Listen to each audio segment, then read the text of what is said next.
l'art célèbre la culture, deux vecteurs de changements sociaux, deux concepts qui jouent un rôle essentiel dans toute communauté. Les artistes, dont les talents nourrissent à la fois l'intellect et les émotions de tous, font bouger les paradigmes de notre société sénégalaise. D'ailleurs, la question de l'éducation artistique et culturelle des jeunes occupe une place de plus en plus importante dans le débat sur les politiques pédagogiques et instructives. Aujourd'hui, j'ai l'honneur de vous présenter deux entités de notre patrimoine culturel et artistique qui vont nous partager leur savoir sur la place des artistes dans la société et leur impact culturel. Tout de suite sur notre plateau.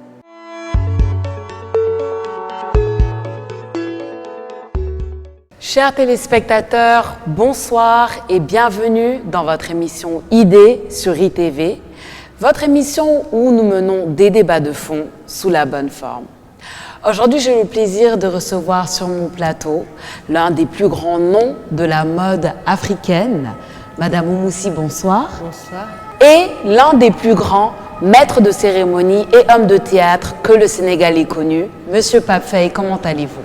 Ça va très bien. Bienvenue et ça me fait très plaisir de partager le plateau avec vous ce soir pour parler d'art et de culture. Vous êtes deux entités reconnaissables, emblématiques de ces deux domaines. J'aimerais déjà pour la présentation, Madame Oumoussi, préciser que vous avez commencé à exposer vos œuvres à 13 ans, c'est bien ça? J'ai ouvert mes ateliers à l'âge de 13 ans. Exact. À Saint-Louis. Oui. D'accord. Mais j'ai commencé quand j'avais 5 ans. Quand vous avez 5 ans, vous avez commencé. Donc la créativité a toujours été en vous. Oui, elle était là. C'est naturel, c'est... Je ne l'ai pas appris en fait. C'est ça. Donc autodidacte. Oui, mais ça vient tout seul avec la volonté et le fait de vouloir faire des choses. Après, Dieu il t'aide. Exactement. Voilà. Et Monsieur Pape Faye, avez-vous toujours été un homme de théâtre depuis votre enfance? Vous savez, moi je suis dans l'intemporalité. Alors, je crois savoir que le théâtre a toujours existé en moi. Il fallait juste trouver les lieux, les moments d'expression, justement pour pouvoir m'exprimer. Voilà. Mais je considère que au niveau de mon environnement familial, de mon environnement social, voilà, j'ai toujours fait ou assisté en tout cas à des manifestations para-théâtrales, en tout cas des manifestations théâtrales, tant plus que j'ai des parents, des grands-parents, voilà, et qui faisaient dans ce qu'on appelle les sciences de Ndep, et ça m'a toujours impressionné. Alors, vous savez, le théâtre, puis ses origines d'ailleurs, dans ces séances rituelles, voilà, qu'on appelle le parathéâtre, les manifestations rituelles, comme le Ndep. Il y a ce qui n'a rien changé. Vous savez, la femme, l'homme qui tombe dans ces instances de transe, voilà, il est assisté par un percussionniste, voilà, qui décharge sur lui, voilà, des tonnes de baguettes, et la chanteuse ou le chanteur, voilà, du Ndep également déverse sur cette danseuse prise ou danseur pris de transe, voilà, il déverse, voilà, tout en lyrisme impressionnant, qui va de la poésie, eh bien, au texte, qui rappelle un peu les sciences de psychothérapie. Il n'y a aucune différence entre ce que nous vivons en tant que théâtre, surtout parlant de théâtre, de la tragédie grecque, ce qu'on appelle le théâtre du bouc. Voilà, comme vous avez dans la Grèce antique, voilà. Et nous, dans le Ndep, c'est également le théâtre du bouc, parce que on on immole des chèvres, des boucs, etc. C'est tout à fait la même chose. Ouais. Et je trouve ça intéressant le lien que vous avez trouvé entre et que vous faites entre un événement, un rituel, je dirais culturel, et le théâtre et l'art. C'est effectivement de l'art. Et en parlant d'art justement, Madame Si, selon vous, l'artiste et son art, quel rôle il a dans une société? Il a un grand rôle, comme on dit, quelque chose de très grand, parce qu'un artiste doit donner un exemple. Parce que comme l'artiste parle ou l'artiste travaille, à travers son œuvre et son travail, on reconnaît si l'artiste est de bonne humeur ou pas. S'il a des douleurs ou il a un chagrin, ça reflète dans son travail. Une fois, je suis allée au Palais Royal Amsterdam pour fêter les 15 ans de la Fondation Prince Claus. Mes élèves ont vu mon travail il y a 15 ans, là-bas, qui est au musée de Rotterdam. Ils m'ont dit, mais Tata, tu ne travailles plus. J'ai dit, mais pourquoi? Ils m'ont dit, mais avant, tu travaillais mieux. J'ai dit, avant, j'avais l'esprit plus tranquille que maintenant. Plus tranquille. Voilà. Et c'est quoi qui... Et ça reflète dans le travail. Ah. Ça reflète. On le sent que l'artiste, quand il a quelque chose, ça reflète dans son travail. Parce que ça, c'est le vrai artiste. On ne dit pas l'artiste qui part dans la rue, qui voit le travail de l'autre et qui le copie. Ça, c'est du copier-coller. Mais quand on a un artiste s'enferme pour travailler, il y a une phrase que Joachim a tirée dans Savon, je ne sais pas s'il est français ou africain, qui dit que quand un pays est en mouvement, l'artiste doit s'enfermer pour travailler. Ça veut dire que les artistes travaillent et les fonctionnaires, on balise la terre, eux ils passent. C'est-à-dire c'est comme s'il y a une forêt vierge pleine d'épines, nous on enlève tout ce qui est épines, eux ils viennent, ils passent. Voilà. C'est un travail de base en fait. Un travail de base et un travail très très méticuleux. Ouais. Et un travail vraiment... Parce que, vous savez, le travail d'un artiste, c'est-à-dire la personne qui voit ton travail, ne te connaît pas, tu ne le connais pas, il ne sait pas qui tu es, mais c'est à travers ton travail qu'il commence à te saisir et de te connaître et de copier sur toi. Et quand quelqu'un t'appelle, tu dis « Ah, Tata, c'est à cause de toi que je fais de la couture. » C'est parce qu'il a vu du propre dans ce que tu fais. Tout à fait. Alors, un artiste n'a pas droit à l'erreur. Ouais. En fait, l'artiste, à travers son art, il présente sa personne, il présente sa personnalité. Donc, c'est directement un reflet de lui-même. Non seulement il présente sa personnalité, il présente son pays, son continent, exact. Son lieu d'habitat. Oui. Voilà. Il est là pour tout le monde, quoi. C'est intéressant, c'est intéressant. Voilà. Tu gagnes de l'argent, tu travailles, tu n'y gagnes pas, tu travailles. Tu travailles quand même. Déjà parce que c'est ta vocation de faire les choses. Exactement, exactement. Vous savez, le thème aujourd'hui de cette émission, c'est vraiment quand l'art célèbre la culture. Parce qu'il y a un lien très intéressant à faire entre l'art et la culture. Et justement, quand je prends l'exemple de votre carrière professionnelle, Monsieur Pape Faye, vous avez eu à représenter et à jouer des personnages tellement emblématiques et tellement importants culturellement au Sénégal. Quand on dit Ladjor, quand on dit Maba Diakhouba, il y en a beaucoup qui associent votre image à ça parce qu'ils vous ont vu le représenter. Peut-être deux questions en une. La première, c'est que quand on fait nos recherches, on voit qu'il y a un moment, vous définissiez comme un comédien inconnu de la comédie. J'aimerais beaucoup que vous nous expliquiez cette phrase, déjà pour savoir. Et après que vous nous expliquiez, qu'est-ce que ça représente pour vous d'avoir représenté ces personnages emblématiques, culturellement parlant? Alors, je voulais d'abord revenir sur la notion de l'art. Vous savez, l'art, à mon sens, c'est la matérialisation de l'inexistant.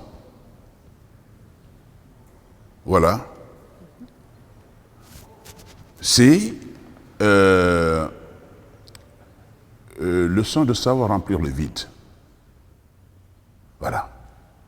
Alors c'est ça, fondamentalement, l'art. L'art, c'est derrière le mur. C'est derrière le mur. En fait, c'est quelque chose qu'on ne voit pas. C'est abstrait. On ne le voit pas, l'art. On le sent, on le vit. Alors, et c'est cette notion-là qui nous projette sur l'inexistence. C'est moi comme ça que je le définis. Et ramener l'inexistant dans le quotidien, dans le quotidien, de manière à le rendre visuel. C'est ça fondamentalement l'art. Il faut que cela surprenne, sinon ça devient ce qu'on appelle une carte postale et qui donne absolument rien. Alors, ce qu'on voit tous les jours, c'est un peu du copier-coller. Voilà, une représentation, une reprise, voilà, des éléments fondamentaux de la nature. Ce n'est pas de l'art, c'est de l'artisanat. Il y a art et artisanat d'art. C'est tout à fait différent. C'est intéressant. Oui, c'est ça. Oui. Alors, la culture, c'est le mode d'expression d'un peuple. Voilà. J'appartiens à un peuple qui chante, qui danse d'une certaine manière, d'une certaine façon, qui parle d'une certaine façon, qui sent les choses d'une certaine manière. Voilà, c'est ça fondamentalement la culture, c'est ce qui nous différencie des autres. Notre façon de vivre, de gesticuler, de manger. Ce que je mange, ce n'est pas forcément ce que l'autre mange. Tout à fait. Voilà, mes chants, mes danses, mes rythmes sont différents de ce que réalisent les autres civilisations. C'est ça la différence. Oui.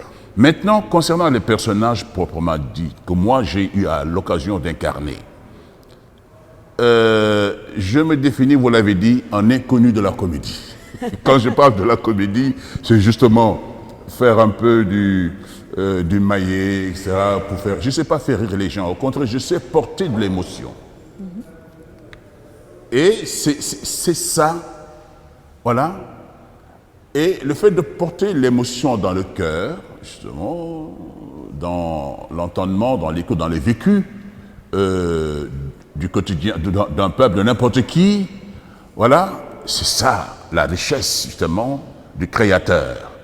Voilà, si moi, je n'arrive pas à mettre de l'émotion dans le cœur des gens, je suis encore un acteur, un comédien qui se cherche. C'est la raison pour laquelle, quand j'ai incarné un personnage comme Lat Dior, c'est Oumou Sy qui m'a habillé. Ah oui, c'est elle. C'est intéressant que vous vous retrouviez aujourd'hui. Et il n'y a pas 2 jours, on travaille encore. Oui.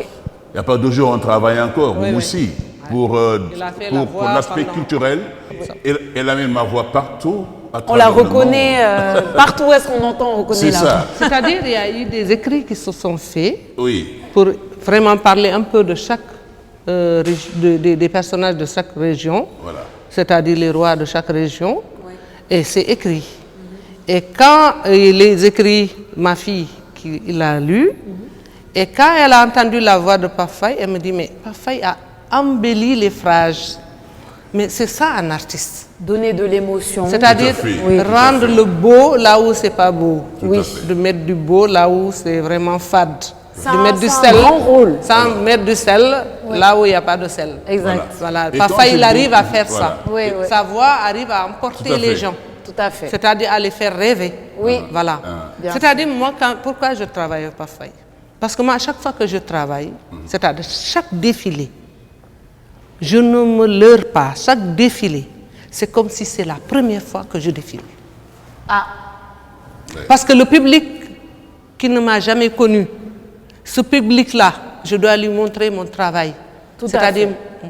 ma personnalité, ma façon d'être, Exactement. ma façon de faire. D'ailleurs, et on va beaucoup. Alors en je ne dis parler, pas que d'ailleurs. j'ai l'habitude, je fais n'importe quoi. Non.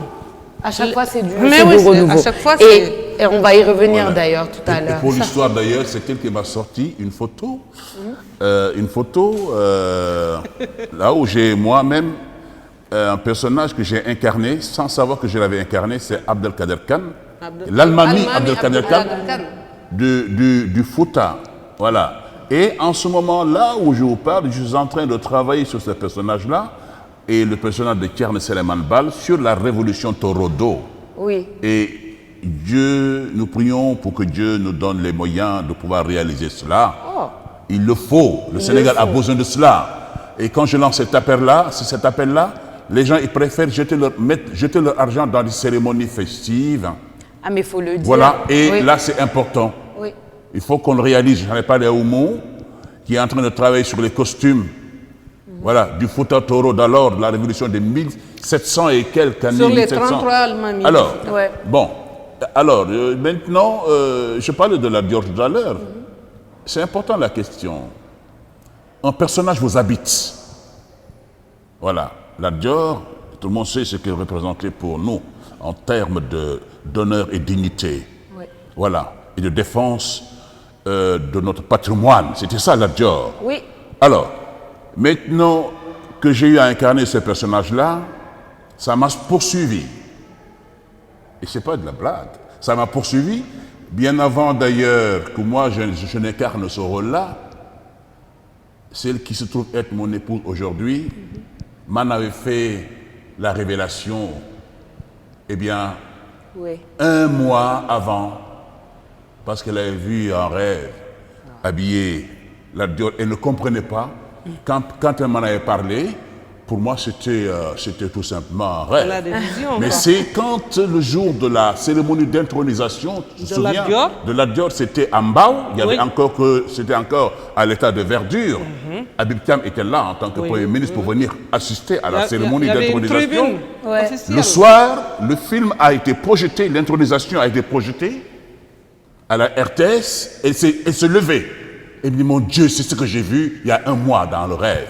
Waouh. Et c'est comme ça que ça s'est passé. Ouais. J'ai dit, mais tiens, voilà.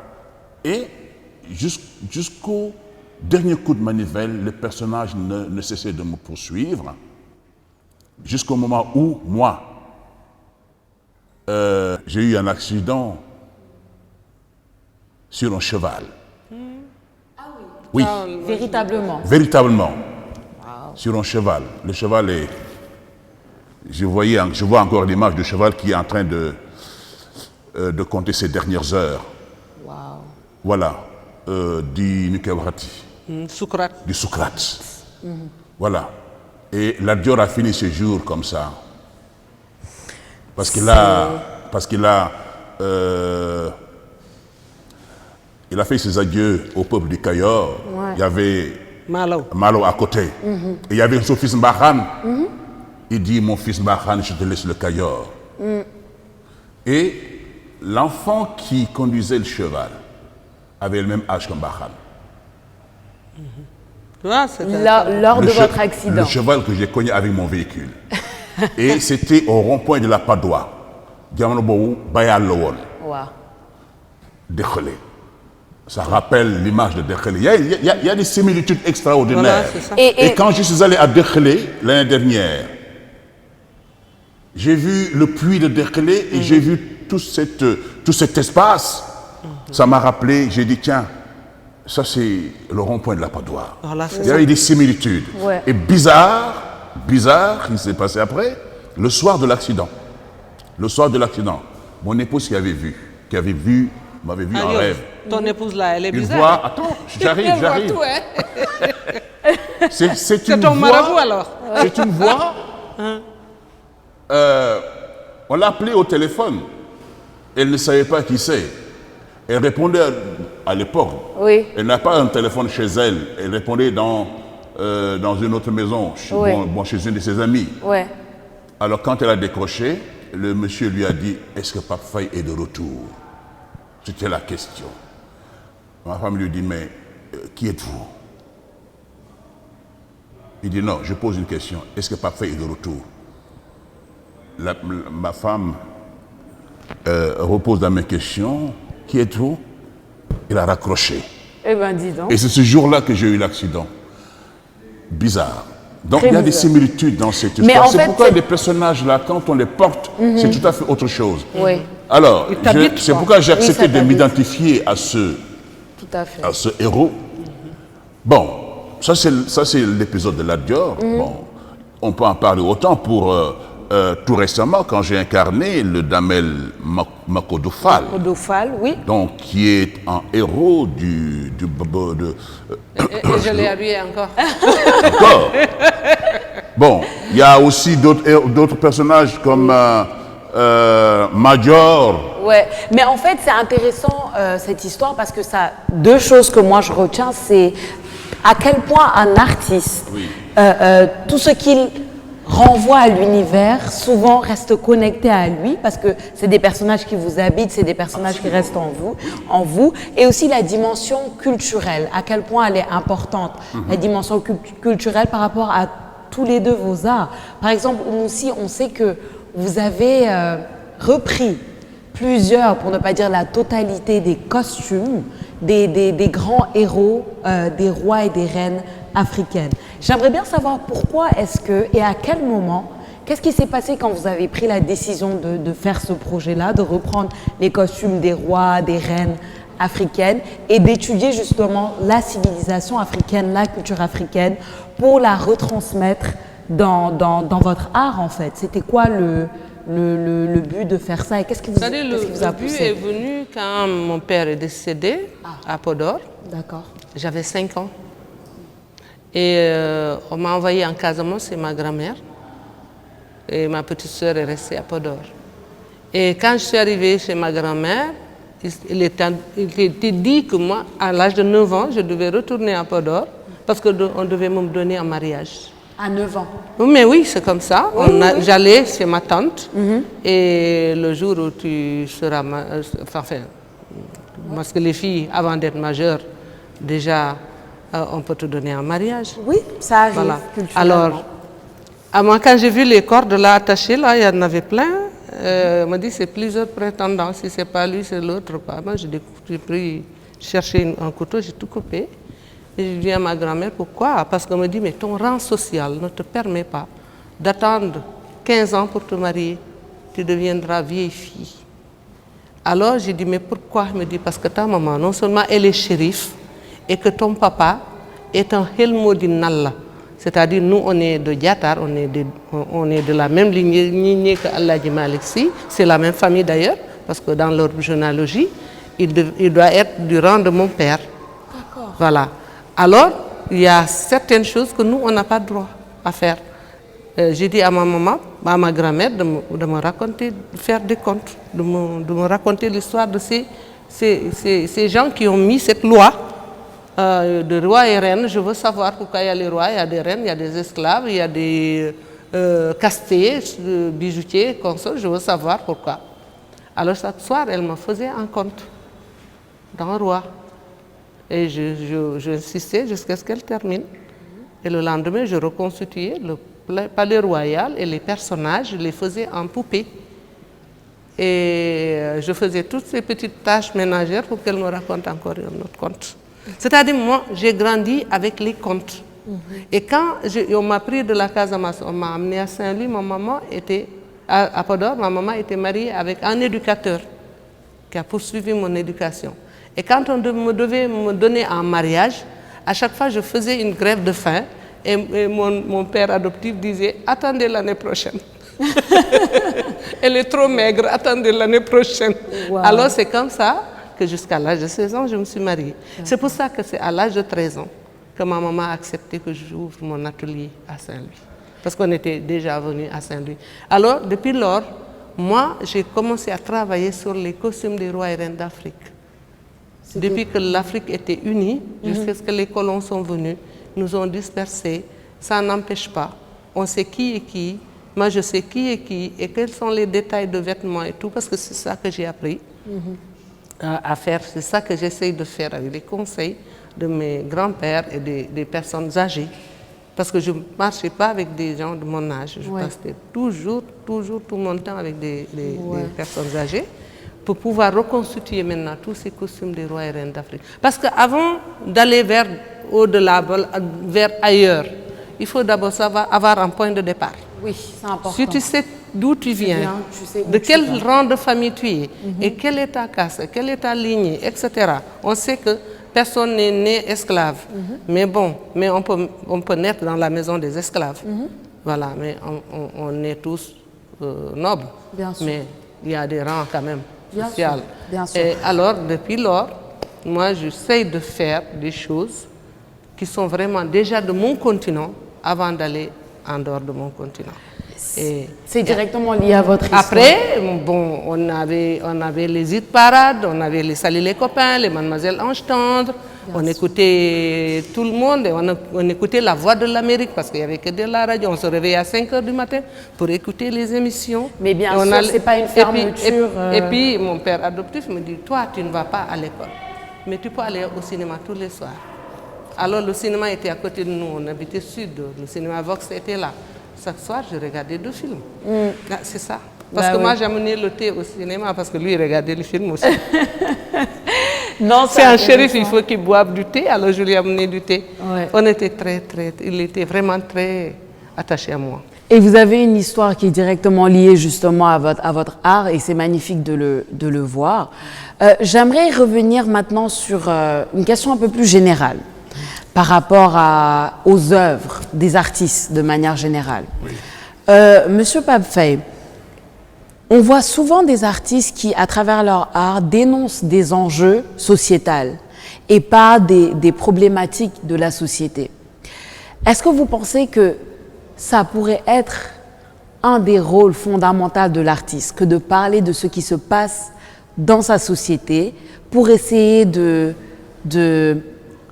susciter un changement, disons? Voilà. Moi, j'ai toujours dit, et je maintiens toujours mon propos, que l'art, fondamentalement, n'avait pas fonction, justement, de changer les règles du jeu sociétal.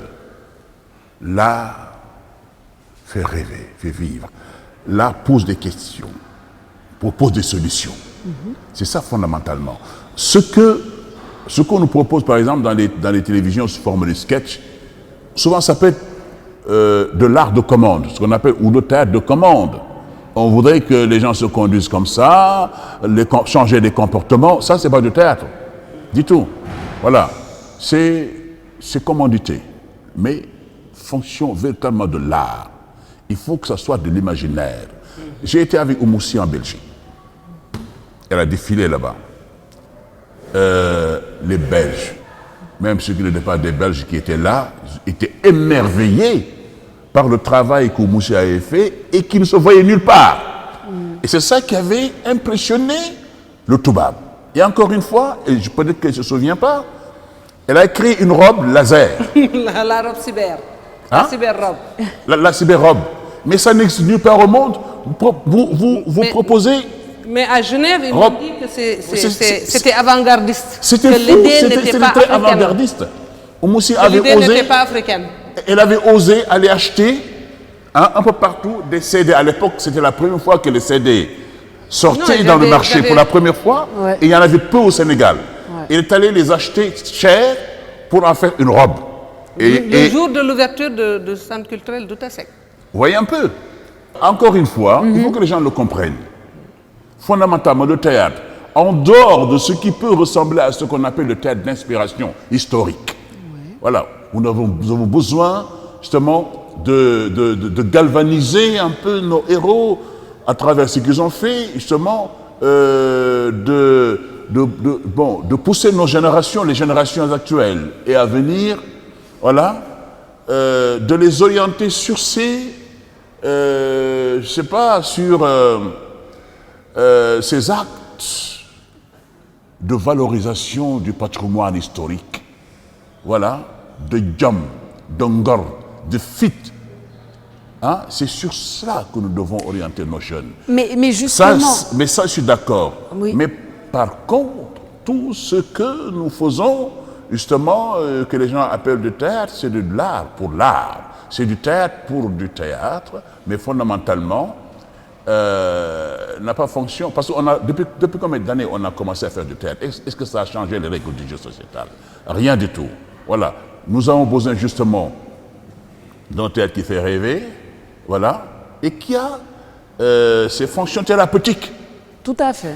Oui. Tout à fait. Parce que déjà, à la base, je pense que ces formes d'art, quand on va voir une pièce de théâtre ou un film ou quelque chose comme ça, ou quand on va voir un défilé de mode, il y a cette chose qui se passe à l'intérieur de la personne, du spectateur, qui fait qu'il s'échappe. Il s'échappe un peu de son quotidien. Il s'échappe de tout ce qu'il vit en général. C'est ça, en fait, la beauté de l'art. Moi, je fais des défilés spectacles. C'est-à-dire, la personne qui vient voir mon spectacle, mon défilé, ça lui reste toujours dans la tête pendant toute sa vie. Pourquoi? Parce que ce n'est pas ce qu'il doit voir dans la rue. Ça, il l'a déjà vu. S'il ouvre sa télé, ce qu'il voit, il l'a déjà vu. Mais moi, ce que je dois montrer, ça doit être différent. C'est ça, un créateur. Par exemple, moi, je ne vais pas me dire que je ne vais pas me vanter.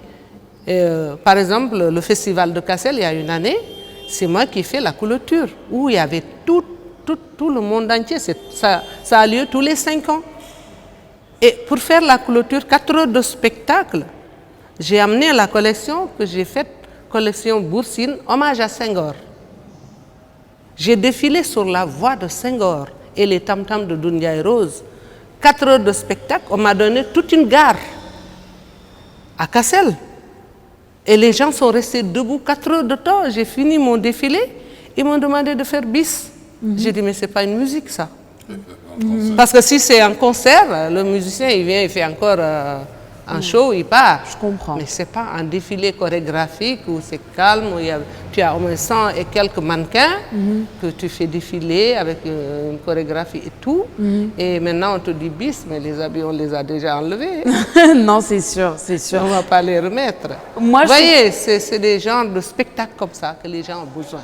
Ouais. Je trouve ça intéressant de faire la différence, comme vous l'avez fait tout à l'heure, entre l'art pour l'art et l'art qui célèbre, qui transmet un message. Oui, il y a une différence. Maintenant, je pense que, et c'est aussi intéressant de ne pas mettre la responsabilité forcément sur l'artiste, d'être le porteur d'un changement social, forcément, non. Il y a l'art pour l'art qui aide à s'évader, comme je le dis, qui aide à échapper au quotidien. Mais lorsque l'on fait cet art qui célèbre la culture, on passe un message, comme vous l'avez dit, de fierté, de jump, d'acceptation et de célébration de soi-même. Donc, c'est aussi important de le dire. Maintenant, peut-être qu'aujourd'hui, la place qui est donnée à l'artiste dans notre société sénégalaise, est-ce que personnellement, là ça va être des questions personnelles autant à l'un qu'à l'autre, vous êtes satisfait de cette place-là?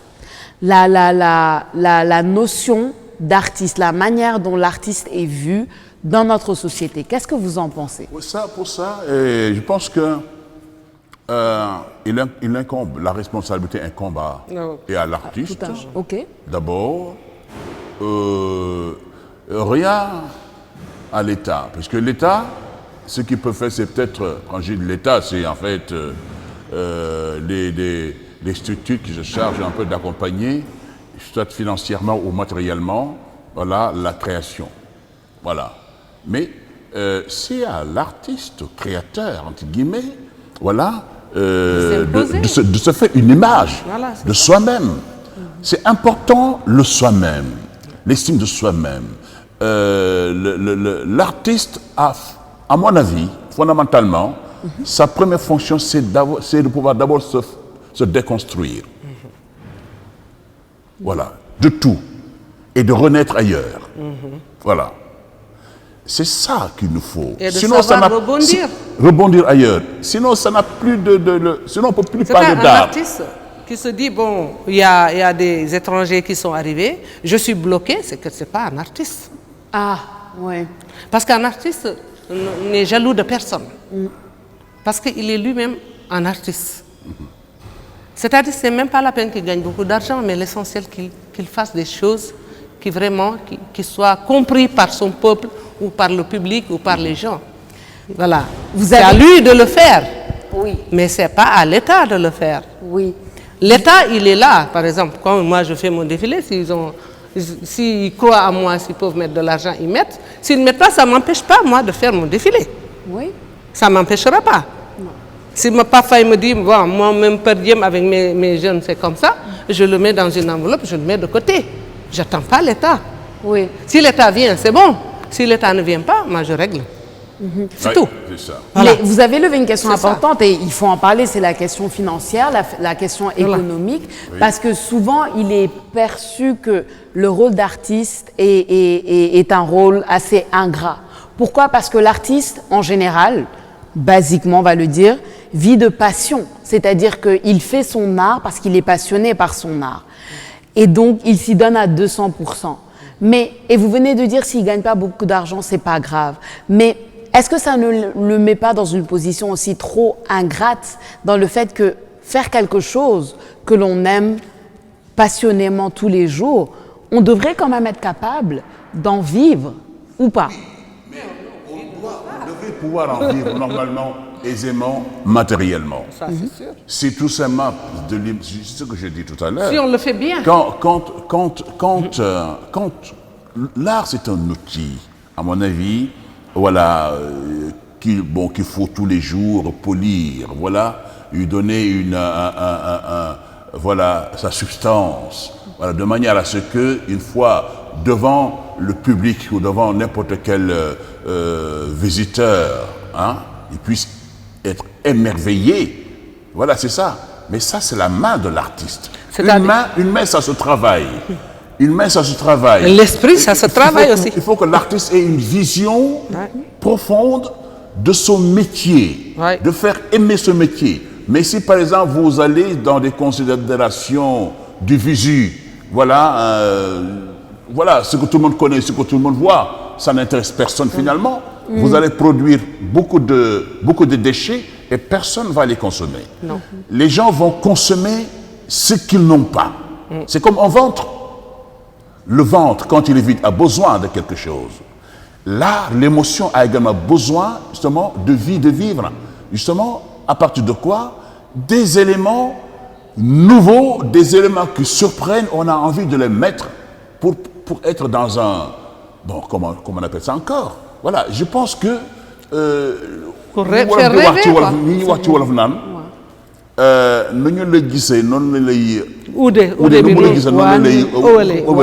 C'est ça. Mais quand le métier, vous ne le prenez pas au sérieux, vous ne mettiez pas votre passion, vous ne faites pas assez de recherche, vous n'êtes pas exigeant, vous n'avez pas de rigueur en vous-même, il est clair que le produit que vous allez sortir ne va intéresser personne. Ça va rester dans l'ordre des déchets. Voilà. C'est ça. Ceux qui réussissent aujourd'hui, dans leur métier, ils y mettent de la rigueur. Ils mettent de la rigueur, ils mettent du temps, ils mettent du sérieux. Tout à fait. Voilà. C'est comme une sorte de prière. Oui. Je connais des artistes aujourd'hui qui font dans l'art. Font charrette. Mais qui font dans les arts plastiques. J'en connais. Mais avant de toucher au pinceau, avant même de poser le tableau, avant même de monter le chevalet, voilà, avant même de mélanger les couleurs, ils prient. Ils font les ablutions, ils prient. Parce qu'ils considèrent que l'art est un don divin. Il vient loin du mur, c'est derrière le mur. C'est la notion même de talent, c'est quelque chose qui nous vient de manière... C'est ça. Oui. C'est du spirituel. C'est très spirituel, oui.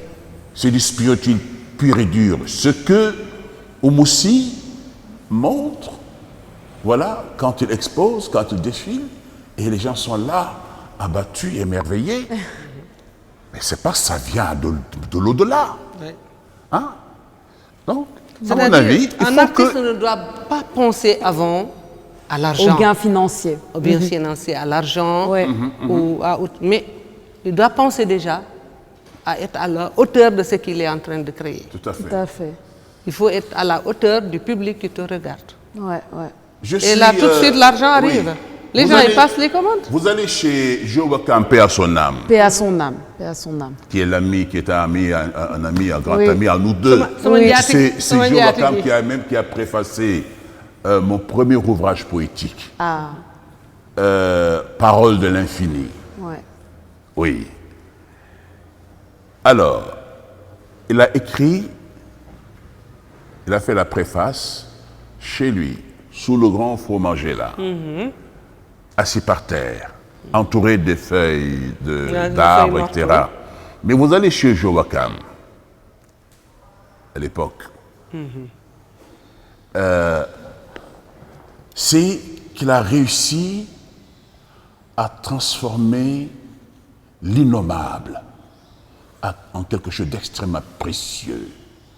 C'est-à-dire, tout ce qui paraissait à notre vue comme étant des mondes d'immondices, l'a transformé en or, c'est-à-dire en œuvre d'art. Ouais. Géowakam était capable aujourd'hui d'aller dans n'importe quel ordure, et tout transformer sur place et en faire un objet à vénérer. Et c'est ça, c'est la puissance de l'art. La puissance de l'art. C'est ce qu'on attend, c'est ce qu'on attend des créateurs. En fait, c'est important cette remise en question, je peux dire, que vous avez faite tous les deux, et surtout de remettre la responsabilité vers l'artiste. Souvent, quand les gens pensent artiste, ils ne pensent pas forcément rigueur, discipline, sérieux, alors que c'est ça que ça devrait être. C'est ça. C'est ça en fait, et c'est ça qui fait parler le travail même de l'artiste. Et je pense que si tous les deux, vous en êtes où vous en êtes aujourd'hui à votre carrière, c'est aussi la rigueur et la discipline et tout ce qui s'ensuit, vraiment. On pourrait en parler pendant des heures. Je sais que là, on arrive presque à la fin de l'émission. J'aimerais terminer en vous demandant de laisser un message, même si vous en avez laissé plusieurs, aux jeunes. Parce que je sais que tous les deux, vous travaillez avec les jeunes. Oui. Autant vous, avec votre compagnie de théâtre, vous en formez beaucoup, et aussi avec votre atelier. J'aimerais que vous parliez un peu de ça et que vous laissiez ce message aux jeunes qui aimeraient, en tout cas qui ont ce don ou ce talent, et qui aimeraient en fait continuer dans cette voie d'artiste. Qu'est-ce que vous leur conseillez?